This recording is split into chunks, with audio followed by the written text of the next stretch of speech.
الرحیم سامعین وقار، آپ حضرات درس سے حدیث سماعت کر رہے ہیں اور ریاض الصالحین سے آج ہماری حدیث نمبر جو ہے وہ 476 ہے، اور اس روایت کو امام بخاری بھی کتاب المناقب کے اندر اس کو لے کر آئے ہیں۔ حضرت سیدنا خباب بن عارت رضی اللہ تعالیٰ عنہ فرماتے ہیں کہ ہم نے رسول اللہ صلی اللہ علیہ وسلم کے ساتھ رضا الہی کے لیے ہم نے ہجرت کی ہے، اور ہمارا ثواب جو ہے وہ اللہ ہی کے ذمے پر ہے۔ ان میں سے بعض تو وہ ہیں جو اپنے اوپر کچھ ثواب حاصل کیے بغیر ہی فوت ہو گئے،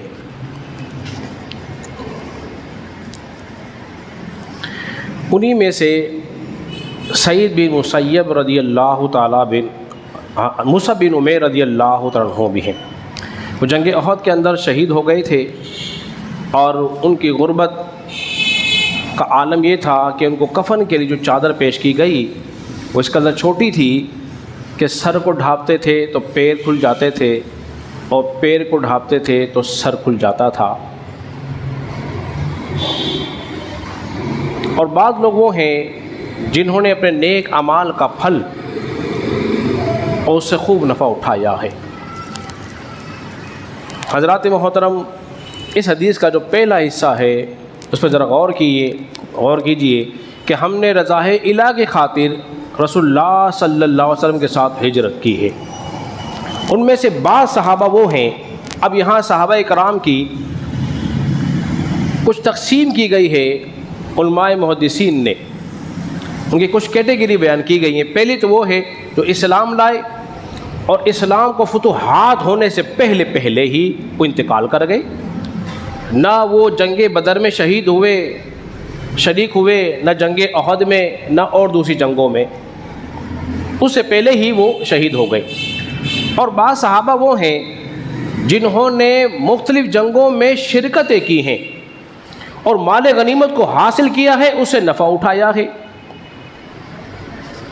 اور بعض وہ ہیں جنہوں نے ابتدائی جنگ میں شرکت کی، اس وقت مسلمانوں کو اتنا عروج اور غلبہ حاصل نہیں تھا، تو مال غنیمت بھی اتنا حاصل نہیں تھا، تو لہذا انہوں نے جو زندگی گزاری وہ انتہائی تنگ دستی والی زندگی گزاری۔ انہی میں سے ایک مثال بیان کی گئی ہے، وہ ہے مصعب بن عمیر رضی اللہ تعالیٰ عنہ، اور ہم اس کے بارے میں آپ کے سامنے بتا چکے ہیں کہ یہ انتہائی خوبصورت عمدہ لباس پہننے والے اور ان بہت ہی عمدہ خوشبو لگانے والے، نبی کریم صلی اللہ علیہ وسلم نے فرمایا کہ میں نے مصعب بن عمیر جیسا خوب سا لباس پہننے والا کوئی مکے میں نہیں دیکھا تھا۔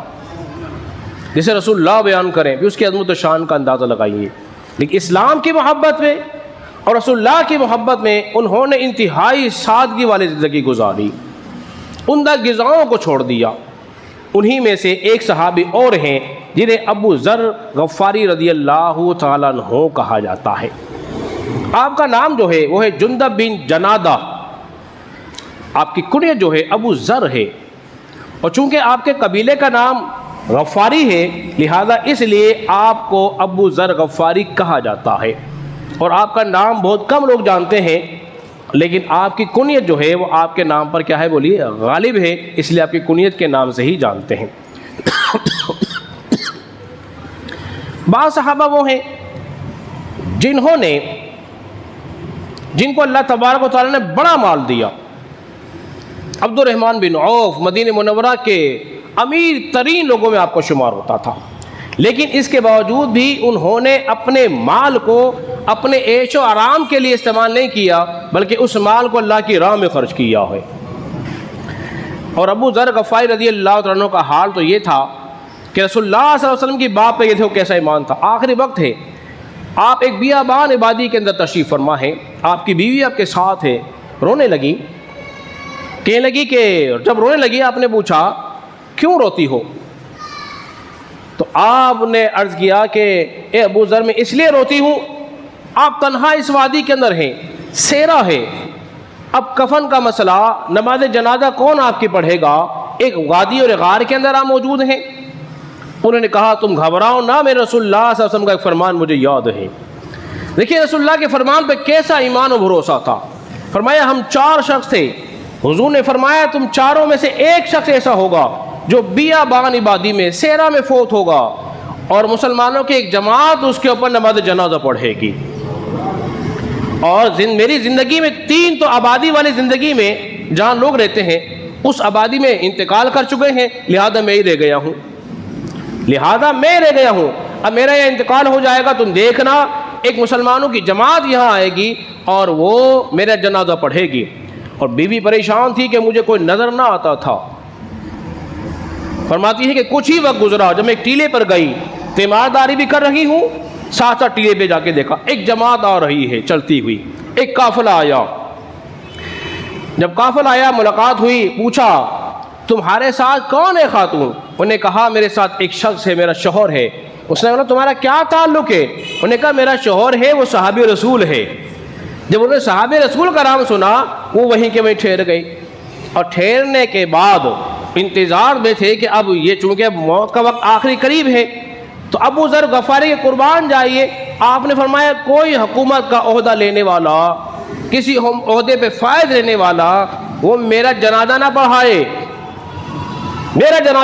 دیکھیے زہد تقویٰ کی عمدہ مثال ہے۔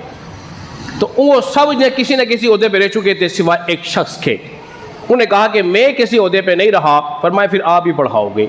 ان کا انتقال ہونے کے بعد ان کا نماز جنازہ انہوں نے پڑھایا، مسلمانوں کی ایک جماعت ہے وہاں پر ان کی نماز جنازہ کی۔ دیکھو رسول اللہ کے فرمان پہ کیسا ایمان و بھروسہ تھا۔ دنیا سے کیسی بے رغبتی آپ نے اختیار کر رکھی تھی۔